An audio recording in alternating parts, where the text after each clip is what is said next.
Hi, everybody. This is Silvio Canto in Dallas, Texas on Wednesday, April the 27th, and welcome to our commentary. I have a post over at the American Thinker today. You can check it over at the American Thinker or on my blog, or if you follow me on this page on Facebook or wherever you follow me, you can also see it. It's an article about the conversation that did not happen between President Biden and President Macron of France. As you may have heard, President Macron was reelected on Sunday in France. And that night, President Biden, well, called him. This is routinely done between allies and so on, congratulating the other over the victory. And President Macron did not take the call. They didn't speak until the next day. And the explanation was, well, President Macron was having a big party and he just couldn't take the call from the president of the United States. Well, that's a bunch of crap. I mean, that's a bunch of crap. When you're the president of any country and you're celebrating, you're having a celebration, and the phone call comes in that the Oval Office, Washington, D.C., the president of the United States is calling, you take the call. You take the call. He is the president of the United States, after all. So the fact that President Macron did not take the call, I think, may tell us a great deal about not only President Biden's international reputation, but the fact that maybe President Macron doesn't want to stain his own political brand. You know, President Biden right now is not exactly overflowing with support anywhere here in the United States and other places as well. So, interesting little situation there between our president and the president of France. I have to confess, I had not seen something like this before, but this is not the first time that a couple of world leaders didn't want to talk to President Biden. It happened not long ago with a couple of Middle East countries where they just wouldn't take his phone call. Well, right now, as we speak, two of the most controversial border policies are before the courts. One is Article 42, and the other one is Remain in Mexico. For those of you who may not be familiar with the timeline, Remain in Mexico is something that President Trump put in place with the idea of slowing down the number of people who were coming. And the idea was that they would have to remain in Mexico until their case was heard and successfully heard or overturned or accepted by a judge in the United States. The net effect of Remain in Mexico is that it cut down a lot of the immigration, because why stay in Mexico? I mean, if you have to stay in Mexico, what are you going to do in Mexico? So a lot of people just simply did not walk to the United States. They sought asylum, but they waited in their own country, or some of them did in Mexico, but most of them just stayed in their own country. The other policy was Title 42, which is a healthcare policy, or something that is used in the event of a pandemic like the one that we just had. I guess we're still having, depending on who you talk to. Both of those policies by the Trump administration were actually very successful in cutting back on illegal immigration. But the Biden administration, in their quest to be different from Trump, in their quest to change everything that Trump did, decided to cancel those two by executive order. They canceled both.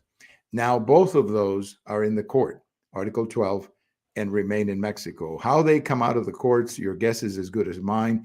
I think the courts are going to say that the Remain in Mexico should be re-implemented. Title 42, I'm not exactly sure what the court will say. I think Title 42 will eventually end up in the Congress where it should be, and the Congress should decide one way or another. But both of these policies, Title 42 and Remain in Mexico, were two of the best things that President Trump did to control the crazy situation on the border. And both of them were immediately canceled by the incoming Biden administration, that I guess just wanted to show the world how different they are from President Trump. Well, in doing so, they've created a mess, a real mess on the U.S.-Mexico border. So we'll see how it goes. But I guess it could be a day or two before that particular opinion is written, maybe a little longer than a day or two. You know, the Twitter situation, I know we spoke a lot about Twitter here the last couple of times. the Twitter situation has gone from financial, from political, to just absolutely hysterical. The hysterics from the left are just absolutely hysterical. I don't know how else to say it. And I don't know. I don't know. I as I said before, I'm not sure I'll go back fully into Twitter. I have an account, but I never use it. So we'll see what happens. But or I don't use it as much as I used to, I should say. So we'll see what happens. But I think the hysterics from the left are just absolutely amusing. I mean, you're just laughing yourself to tears watching the way some people in the left are reacting to nothing more than just a little bit more transparency and just a little bit more free speech. What is wrong with that? If you don't like what somebody's writing, don't read it. I mean, it's that simple. Don't read it, cancel it, delete it. I mean, that's what I do when I see something I don't like. I just don't pay attention to it. I don't read it. I don't respond to it. But I'm not calling for the person to be canceled or for that opinion to be canceled. I just don't, I read it and I don't like it. I just move on. And that's the way free speech is supposed to be. But, some people in the left really want to control us, and they want to control us through Twitter. Well, those days are over. Those days are absolutely over. President Biden, we've talked before about some of the many problems that he's having. And one of them is that he's having a very serious problem with young people.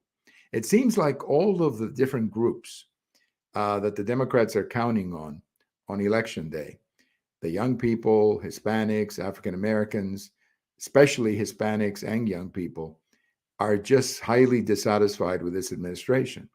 And it's showing up in all the polling data where, President Biden's, the latest poll that came out shows him in real trouble with young people and losing support significantly from Hispanics. Well, young people and Hispanics and African Americans are three of the most important electoral foundations of the Democrat Party, at least in recent years. And if you don't have those three, I don't have to be a genius to tell you that election night 2022 is going to be a real problem for the Democrats. But there's just a sense of dissatisfaction from these different groups that have voted Democrat before. They just don't feel that the party is doing enough. And that takes us to our next topic today, which is student loans. There are some real pressures on President Biden to cancel the student loans, or at least cancel the debt, not the program, but the debts. Now, number one, I didn't know that the president of the United States could do that by executive order, because I thought student loans or the policies that we have for lending money to people who want to go to the university or so on, I always thought those were the byproduct of congressional legislation. So I was not aware of the fact that the president could, by executive order, cancel these debts. So that's a question I have. But nevertheless, whether he can do it or not do it, the whole idea that you're going to cancel debt on people who went to college, and on the other hand, you have a bunch of other people who went to college and they paid their own way, or they got scholarships, or they had a job, or whatever. The idea that you're going to cancel these people, and these people over here are going to feel like, hey, why did I have to work to go to school? Why did I pay back mine?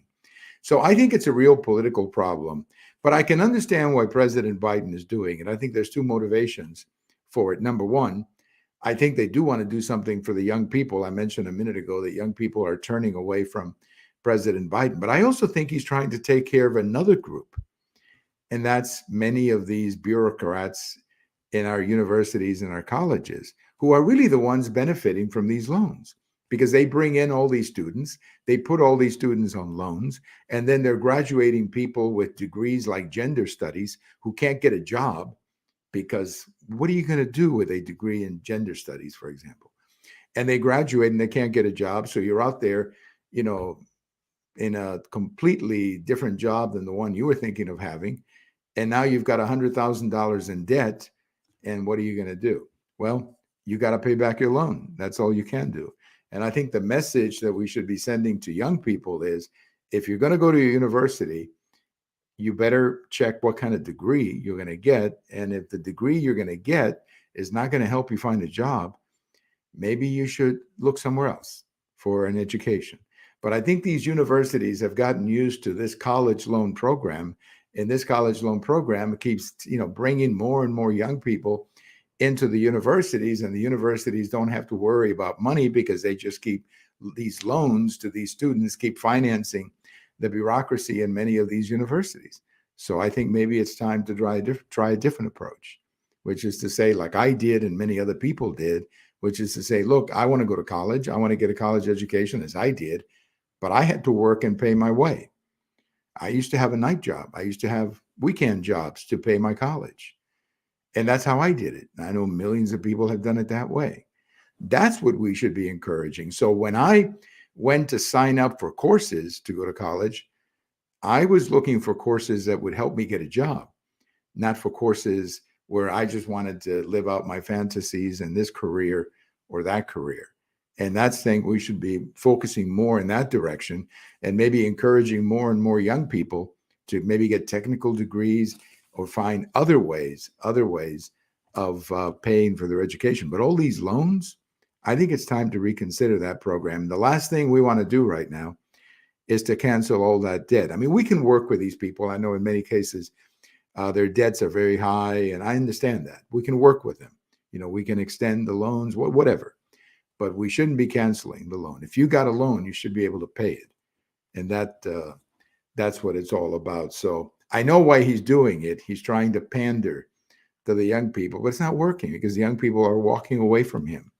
It's just about every other group is walking away from President Biden. You know, one quick thing here at the end. You know, the Texas abortion law went into effect last September 1st, and it has been challenged, I don't know how many times. Well, the latest challenge a couple of days ago, once again, the abortion law survived another challenge. So it will continue to be the law of Texas, the so-called heartbeat abortion law. And I'm happy about that. I'm happy about that. Think of all the babies that have been born since that law came into effect. You know, thousands of them, I would assume. And let's ask these babies in 10 or 15 years or 20 years, let's ask them if they thought it was a good idea to get a chance to live. I guess most of them are going to say, yes, it was a good thing to give me a chance to live. You know, President Ronald Reagan had a great line. He said, everybody in favor of abortion is alive. Yes, that's exactly right. We never get to hear from the people who are aborted. Unfortunately, they never get to make a choice. And that's one of the reasons why I'm so happy that the Texas abortion law continues to survive all the challenges in the courts.